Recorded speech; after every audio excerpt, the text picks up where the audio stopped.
on September 30th. Oh, nice. But this is where they also have the summer camp. Where'd you guys get those chairs? We ordered those. So we organize a lot of events here. Yeah. And those chairs are actually for the events when we have important dignitaries. It's cute. The mayor of Montlake Terrace was here Yeah. not long ago. The mayor of Linwood. We have special guests when we have events as well. Looks fancy. I mean, we testing, yeah. So Zainab Jibril is our compliance officer and volunteer coordinator. She's out attending a conference with Diana. In addition to the after-school program we do for the kids to support families and the ESL, you can see this. We are having a partnership with the Snohomish Conservation District, Nice. and we are giving 12 vertical garden kits to our community members to grow their own crops at their homes. Oh, cute. That's what this is for. They came to deliver it a few days ago. This here Are those is strawberries? yes, these are strawberries Oh, that's and cool. different things. Yeah, I have these are the main people who actually they are the face of the community. This is our drop-in center. Our case managers work out of here. We have 4 of them. They work out of here, providing the cultural relevant wraparound services for the community members. I think where's Nemo and Javeria? Maybe. Yeah, they have something going on in the media room right now. They are actually doing a research study on the housing needs of the community. And as we speak, they are in the media department working with community members on that. I mean, the SHS services, medical insurance, housing. I mean, they want to enroll their kids in school. They need legal assistance, bill payment, transportation, and all of that. It's done out of here. Okay. And we have 2 vehicles we use to provide transportation. One of them is over there. Okay. You can go closer. Javeri, I was just there to introduce you. Yeah, we use that vehicle. I mean, to provide transportation for the community. Nice. Every other week, we give out 100 to 120 boxes of cultural relevant groceries to the community here for free of charge. So people just come here between noon and 4 p.m. and we give them food. Javeria is one of our community resource navigators or case managers. Nice. Nice to meet Yes. you, Angelica. Yeah. She manages the sewing classes. We have a sewing class for cute. people that want to learn how to do sewing. Yeah. Yeah. So we can. And Nemo is another case manager. They're the ones that work out there. Sweet. Nice to meet you. Yeah. Yeah. So our goal is to have our own place. Back in November of last year, we partnered with the UDAP School of Architecture to develop pre-designed concepts for what we call our futuristic West African village. And this is part of our housing needs. This is the eventual solution to housing in the West African community. Our community continues to be marginalized and discriminated against for all the services that we want for a very long time. And until this minute, there exists a lot of barriers. So my goal and the goal of my board is to buy a plot of land that we will build to suit where we will have housing units, a daycare center, an event hall, office space, and of course a food processing and distribution center. Wow. So we partnered with the UDAP School of Architecture to create 6 pre-designed concepts, and this is what that village would potentially look like eventually. With, as you can see, we have apartments here, we have office space, we have the community sitting down and gathering, playground, and different things. As you can see here, we have the garden.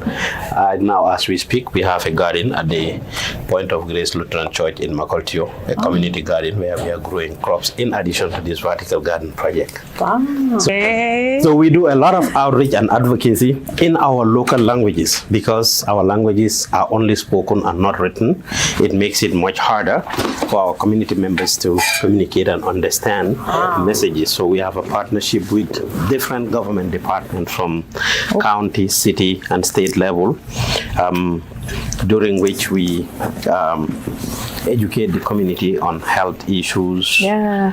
I mean, domestic violence and all kinds of things. Fancy. So, yeah, so we have this media department that produce the content. So, and that's Zainab. She's the manager of this department, working with Pamudu. We provide media training here. They are both success stories of Wawac because we train them. They all came from Africa.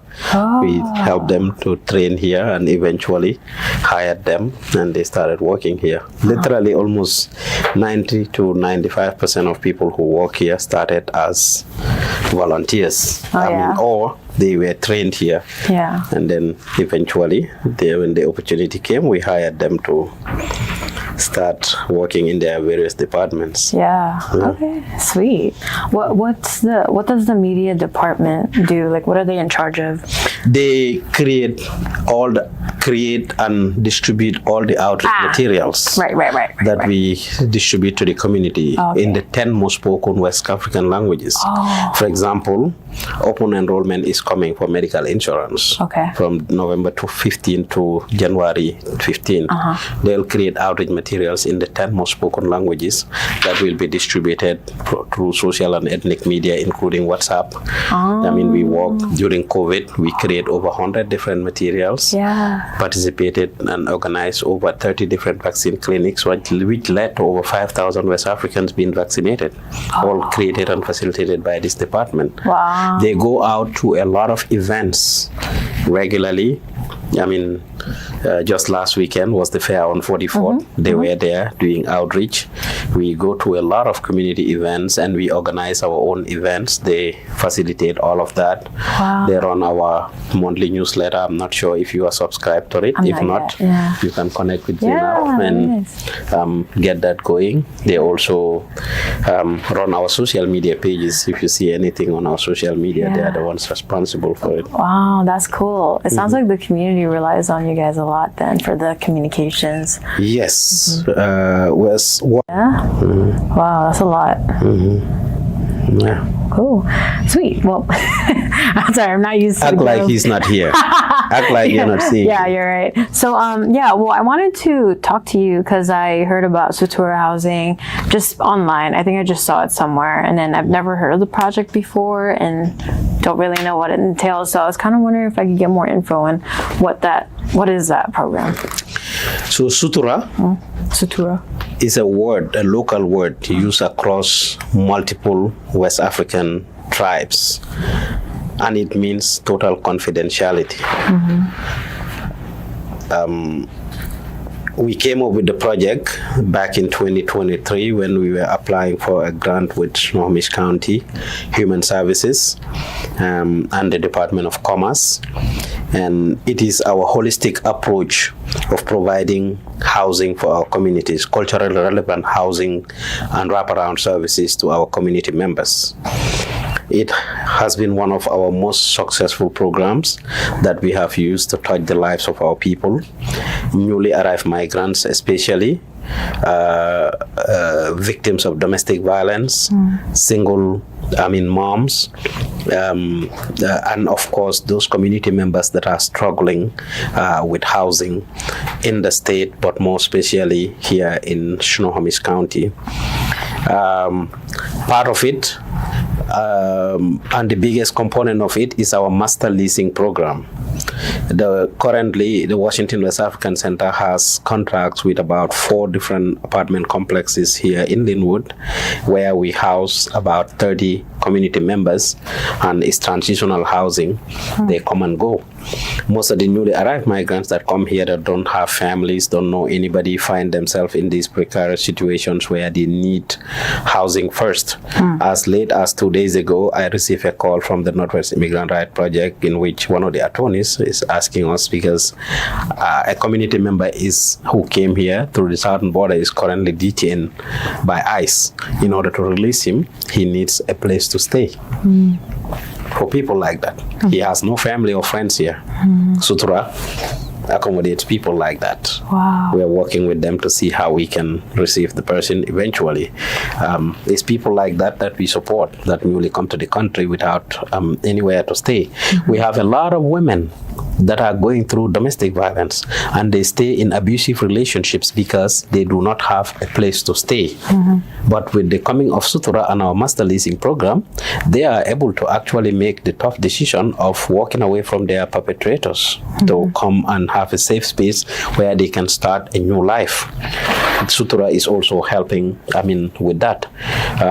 Additionally, single moms that are struggling not only is it providing people with housing, but wraparound services. As I said, we provide people with clothes. I remember just last month we provided a woman, a single mom, who's gone through a tough divorce. Her kids were going to go back to school and they needed clothing for school. We help them with things like that. There's other programs in the area that kind of do a similar thing as you guys, or is it this is kind of like unique to Linwood? It is unique to the West Africans. However, this is the Snohomish County Human Services that we are partnering with, and it's called their Buy and For, transitional housing or homelessness prevention, where of course Letty is a part of it, that they takes care of the services. They provide housing for the Latino community. Millennium Ministries is part of it. They take care of the African Americans and people in the Everett area. So it's about 4 organizations that have been, funded by Snohomish County to actually do this. Is their Buy and For. And I'm happy to tell you that for our case, the unique services we are providing, our master leasing program, for example, is the pilot which Snohomish County is using to experiment that project. And we've been informed that even Commerce is considering opening it up and expanding that same model for other organizations in the state to use. So we started it based on our community's needs. They allowed us to do it. So it's very culturally relevant. And what gave birth to that is because our community members mostly struggle when they newly move here. They're either undocumented, or even if they have the documentation status, they don't have the natural documents like driver's license, ID card, social security cards, or where they have that, they are faced with the language barrier. Sometimes they cannot communicate with landlords. Sometimes they have difficulty with the credit history. That is a big one. Even when people start working, just as on the 15th, we have a group of people that are moving into one of our units here on 164th. They are all working. They came, we helped them. They were housed by us. They have, we help them with lawyers. They attend ASL classes. They now have very good jobs that are paying them, but they don't have credit history. So they could not be approved for apartment. As a result, we now put them in one of our master leasing units, where they will be paying for it. They graduate from receiving subsidized or free housing to now being able to take charge of it. So those people, we see a good number of them. And Sutura is actually helping people like that, a lot, that typically meet a lot of the requirements, but not some that serve as a hindrance for them to have housing in their own names. So Sutura is helping to take care of people like that. Frame the question here. So it sounds to me that obviously the project or the program was started based on the community needs, right? And with the political climate we're in today and all the stuff that's been happening, I'm kind of wondering if that has been challenging as of late, or has it been the same? Like, what are you seeing? It has been very challenging. In fact, our funding was cut to half.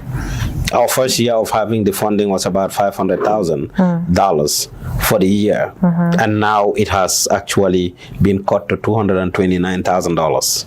That's from $500,000. No, this is from the county. Of course, the state, which obviously came from Commerce, and Commerce is having funding cuts, the state budget, and so many different reasons that is leading to it. But there is no doubt that the policies of the federal government is affecting our community and our projects very bitterly and dearly.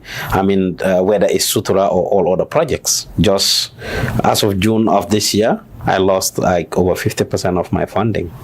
It's a tough decision. In fact, my community resource navigators or case managers you just saw, they were not housed here. They just moved here at the beginning of the month, literally 2 weeks ago.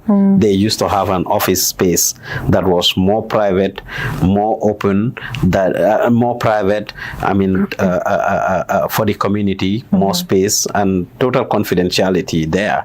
Now, of course, you see where they are. This is as a result of funding cuts. So I'm faced with making very tough decisions. In fact, by the end of this month, I am faced with the tough decision of probably separating with between 3 to 5 staff. I have a total of 17 staff.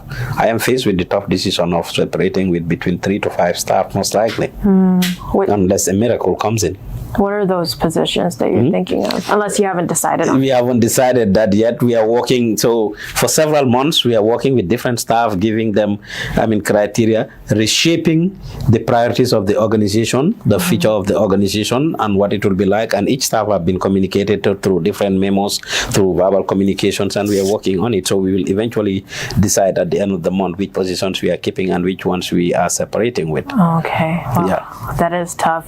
I wanted to ask, so you mentioned that, your budget was kind of cut in half. I'm wondering, has there been an impact on the services at all that you offer, or have you guys been trying to maintain that? Huge impact. Over 50% in funding. That's why obviously I'm separating with 3 to 5 staff. Tough decision for me. I don't want to.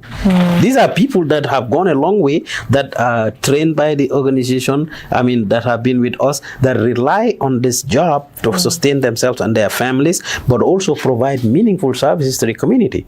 So if the funding is cut in half, obviously we are going to go through those tough moments. I have 5 community health navigators, 4 and a supervisor.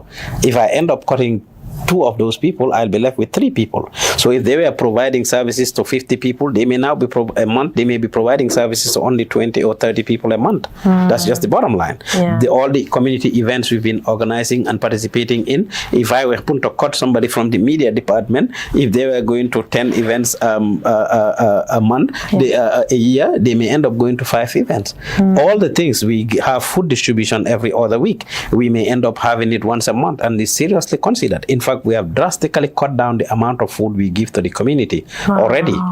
We used to buy about 10 lamb every other week when we do it, about 20 lamb a month. Now that has been cut.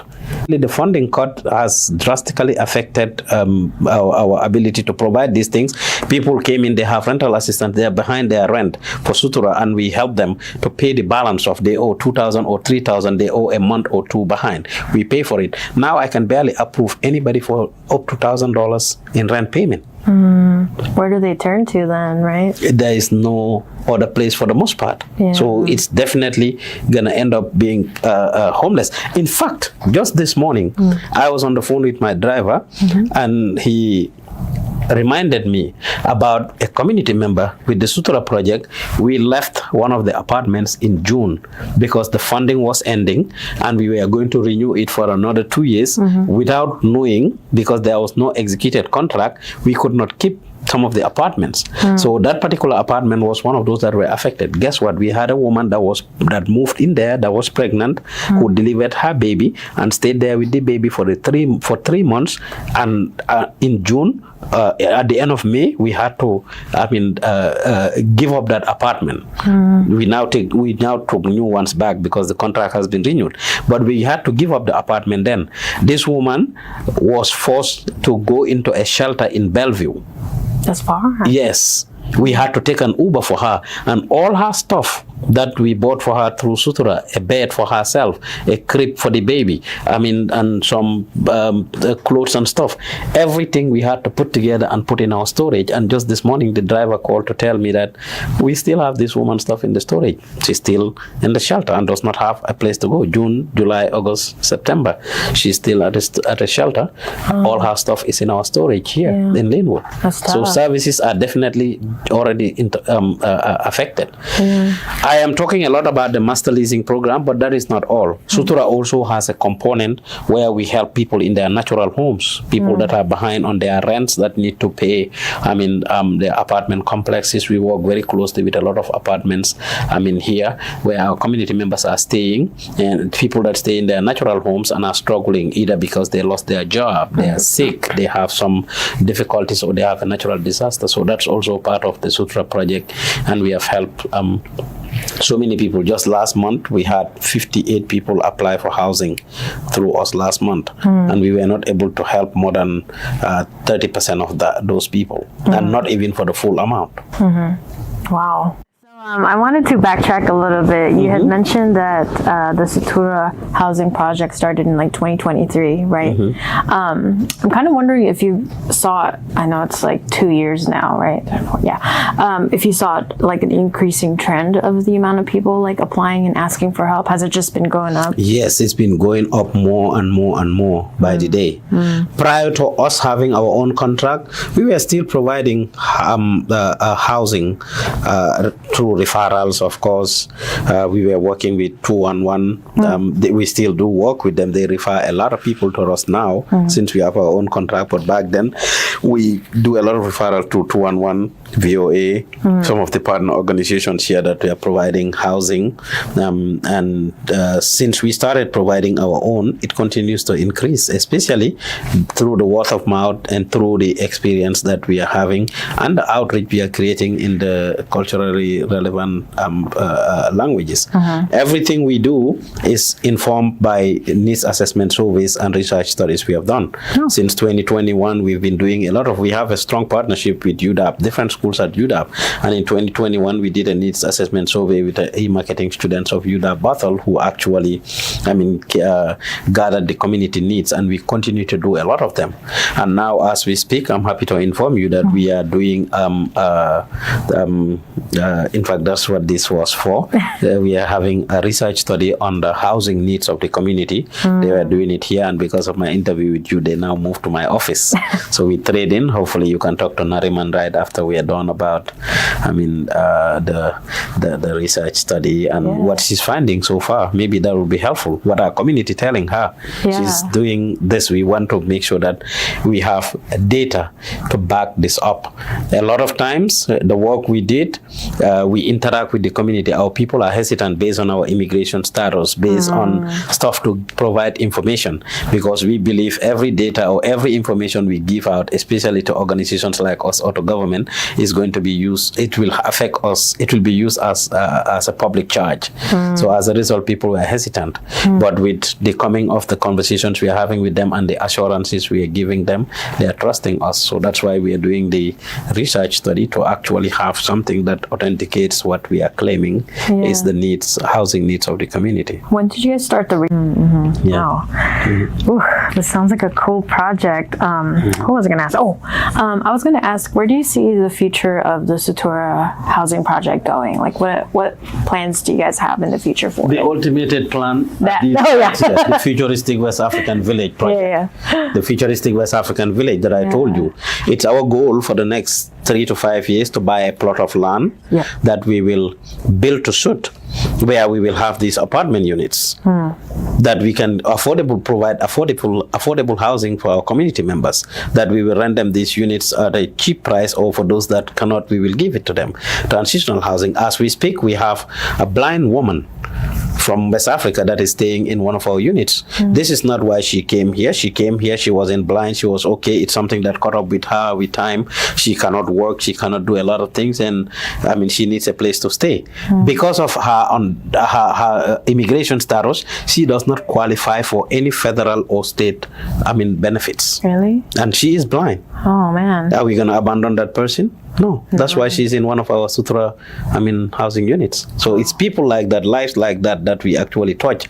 We have people that have accidents and they become physically challenged. They cannot work anymore, and because of their immigration status, they cannot have a place to be. So Sutura aims to eventually have that place we are going to build. Right now, we are spending a lot of money paying landlords. If we are spending a lot of money paying for this office space, almost $15,000 a month, and it's very challenging for us. We still continue to face a lot of discrimination. If you want to use the bathroom right now, you will have to punch in a code or use the key fob. Why? Because early last year, in February of last year, one of our community members who was attending ESL class that does not speak English but only one of our West African languages went to the female bathroom by accident. Not because he knew, but because he could not read or write or understand the signs. While he was in there, he was about to leave. One of the female staff from the neighboring office just opened the door and saw him coming out and got freaked out, yelled, screamed. A big deal was created.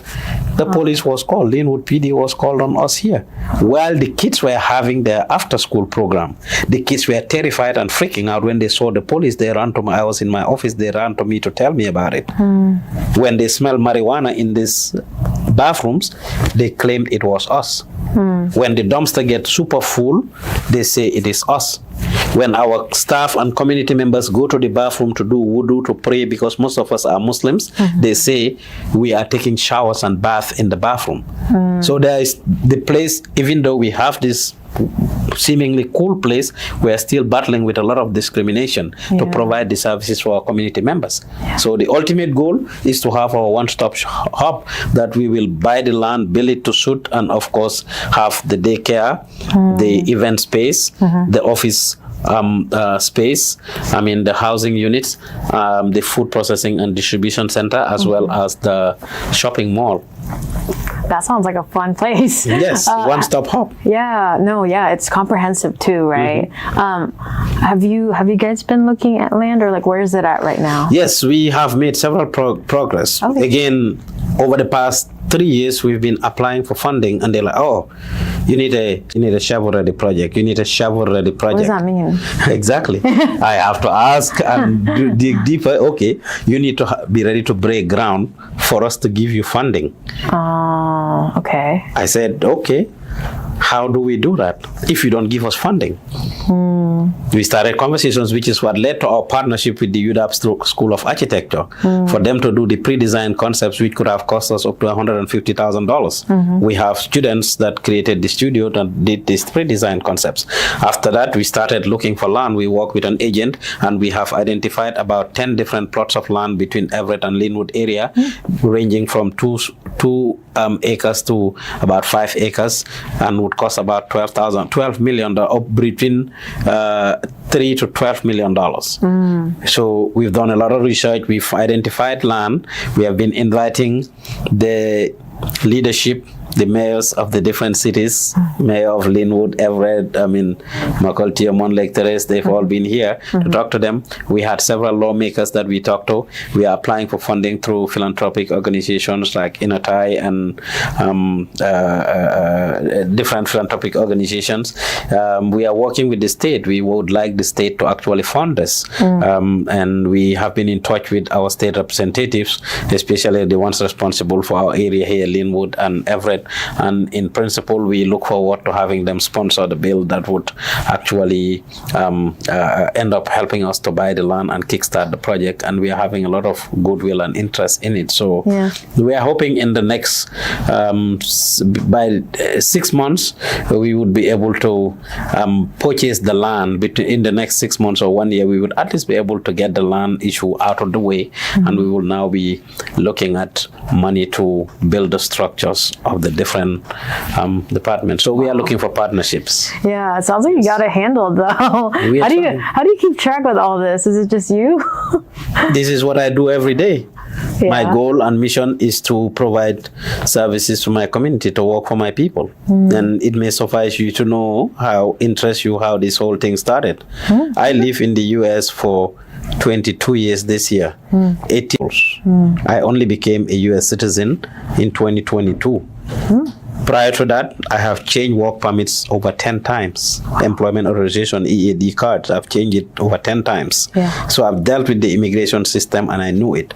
I was arrested and detained by ICE and put in jail for 4 months, released and put on a monitoring bracelet for 9 months. And my quest for independence is what led me to move from Atlanta, Georgia to Alaska, because they had a monitoring bracelet on my leg and I had to get that off of my leg. And it has been very tough for me. Food to eat was a problem for me. a place to stay. I was on eviction when I left Atlanta. I owed 4 months rent. I was on eviction when I left Atlanta. So a lot of the services we are providing are things that I needed myself. So when the community members come here asking for these things, I know what it feels like. Because when someone comes saying they need food, it reminds me of the famous day I was in Sam's Club in Alaska with only $20 and needed to buy food for me and my family without any extra money. And I had piggy bank, a jar of mayonnaise as my piggy bank. As I was walking towards the register after grabbing a few things, I tripped and the jar fell. My coins scattered in the store. It was an embarrassing moment, and the person in the store had to help me. The person who I was walking towards had to shut down her register to help me pick my coins. That day, somebody had to pay for me. So if somebody wants food here, it reminds me of that day. If somebody wants housing, it reminds me of when I was evicted in Atlanta. So all the services we provide here, I have a personal connection to. I have lived experience, and that's why I am constantly going up and down, every day to make sure that I provide these cultural relevant services. Everything we're doing here, I wish I had at the time. So for not having those things is what actually gave birth to the Washington West African Center, so that my community can have a place to lean on, and somebody that can help guide them and answer their questions, and a support system and a safe haven where they can actually have access to these cultural relevant services that I so desperately needed and didn't have access to. Wow, you sound so cool. Thank you. So you've been the director for like the whole time? Yes, I'm the founder and the executive director. Nice. Yeah. Wow, you're so cool. Sorry, I just had to say that because like I'm an immigrant also. I was born in the Philippines and I moved to America when I was around 8, and we didn't have anything like this, or at least I didn't know. Right. So yeah, no, this is pretty awesome. It's factually the case in a lot of immigrant communities. It's the case. Now our eyes are getting open. And in fact, for the longest, we have been the menu. For the longest, we have been the menu that was presented and discussed at the tables. And it is about time that we take ownership. Not even about time. It is time that we take ownership, and we've been taking ownership of our destinies. Nothing about us without us, basically. We have to continue to work to do the things that we need to do for ourselves. People cannot just be making decisions about us, creating things about us, talking about us. A lot of lies and things are fabricated about us, which is not our case. At different levels. Whether it's at government level, city, state, county, federal level, especially at the federal level, not all immigrants are criminals. I am confident, and I will say that very clearly. I said it, my speech at our annual Sounds of Africa Festival, which happened on August 16th. I said it there. That was the highlight of my speech. I said, not all immigrants are criminals, and I stand by that.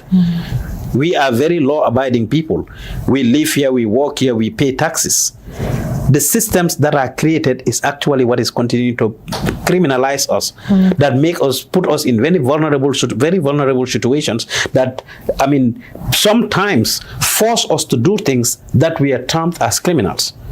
Because I look at myself when I was incarcerated and released on an order of supervision, put on the monitoring bracelet, that I was not allowed to work. If I did not move to Alaska, I'm there. I have a family to take care of. I have my bills to pay and all kinds of things to do. Anything that is in between anyone and survival, you may be tempted to want to break that. If the systems are right, the systems that continue to discriminate us are right, we would be doing the right things. But a lot of times the systems are created that sets our community up to fail, and with time we end up being blamed for who we are and identified for who we are. The same things that other people from other communities do. The data is there everywhere that white people commit more crimes. But you go to the jails, you see the ratio, you see the way and the rate in which we are convicted for crimes, for carrying the same crimes, for doing the same things, or even lesser crimes and the things that they're doing. But at the end of the day, we get identified. Anything we do, we get labeled. These criminals, these Africans, these Muslims, these immigrants. For all the things we identify for, we get labeled for all the things we are identified for, which is very unfair to our communities.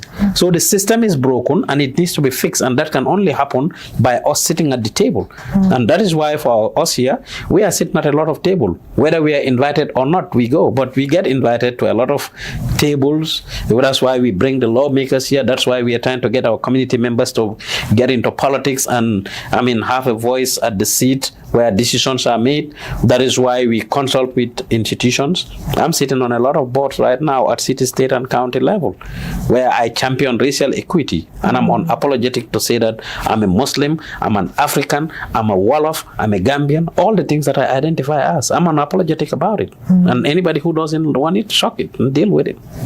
Supporting our community members to actually continue to champion and put out there. Yeah, wow. That was powerful. Thank you for sharing that with me. Was there anything else you wanted to talk about or mention about Sutura Housing Project that we might have not covered yet? Well, it's a great project, and we want to take it to the next level. Sustainability is important. It can happen with partnerships.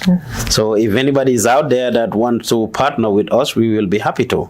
It is affecting the community positively, but the funding cuts right now is having a lot of impact and toll on the community, and we would like to have more partnerships. We are not resting on our laurels. So if anybody wants to donate to us, they can contact us through our website, which is wawac.org.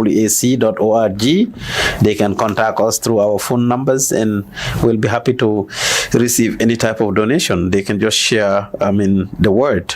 And importantly though, we don't discriminate. That's important for Sutura and for all the programs we provide. We don't discriminate because we provide housing for all type of races, genders and everything. So that's important to capture. Cool. Sweet. One more, it's related but not really, but I'm not sure yet what my story will look like, but it will probably cover like housing, especially for immigrants coming over here and kind of the challenges they're facing and how there's been a trend and a lot of people asking for help. Do you know of any other groups or people I should reach out to? I feel like Letty's one group that I should reach out to, right? Millennium Ministries. Okay. There's Millennium Ministries, Letty. Housing, grassroots housing.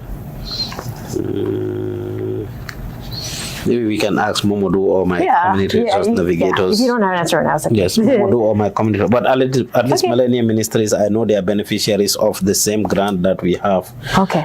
For housing. Yeah. Okay. Yeah. Sweet. So when we go out, Momodu can tell us. He's my program director, and he sits on those meetings and attends a lot of them. So cool. Yeah, he was praying when you just walked in. Oh, it's okay. Yeah, I was like, I'll just wait for someone to come to me. Cool. Well, I think that's it. I think I'm ready to chat with you. Okay. Yeah, let's go. Very familiar. Yeah? So Momodu In a good way? Well, no, I think I mistaken him with Angelique Leon. You're Angelique Leon, from the Community Foundation of Snohomish County, one of our partners. Good to see you. So she's a journalist. She was just interviewing me about Sutura and the like. So she had one question that I thought maybe you will know more about. Hopefully, let's see. What was the question? It was about other providers, housing providers in the area. I know for the Snohomish County Bar and 4, we are there, Letty, Millennium Ministries, Modern Nation. Modern Nation? Yes, Mother. It's Mother Nation. Mother Nation, Letty, Millennium Ministries, and us. It was there 4 organizations. Okay. Through your interactions and meetings, you know of any other providers? We can ask. Letty knows. Letty knows. Okay. And also, what do you call it? Also, Connect Casino Road. Yes, Connect Casino Road. Yes. Okay. Connect Casino. That's in Everett? No, it's in Everett. Yeah, it's in Everett. Yeah, on Casino Road. Yeah.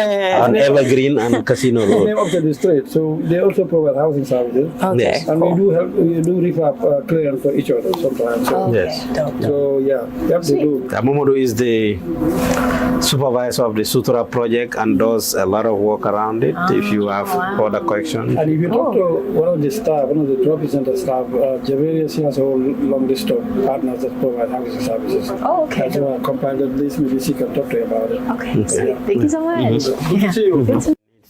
Other partners that provide housing? Do you have? Mamoru said you have the list of resources of other housing providers. Yes, I do have the list of resources. Write your email here. She can share that with you. Yeah, that'd be nice. You have a pen?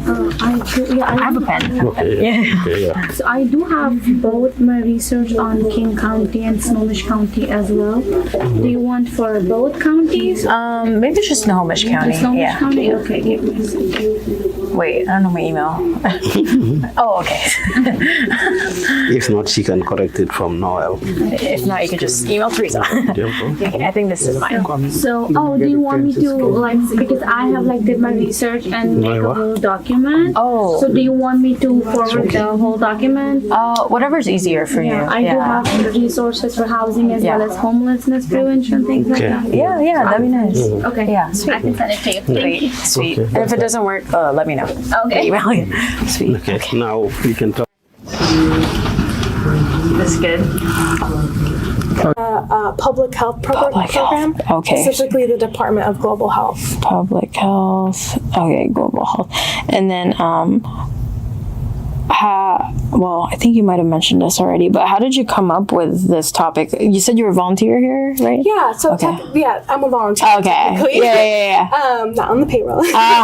But how did I come upon this opportunity? Yeah. Is that what you were asking? Yeah. So, as an undergrad at UW, I also did a similar project, but it was on the domestic violence here with Wawac.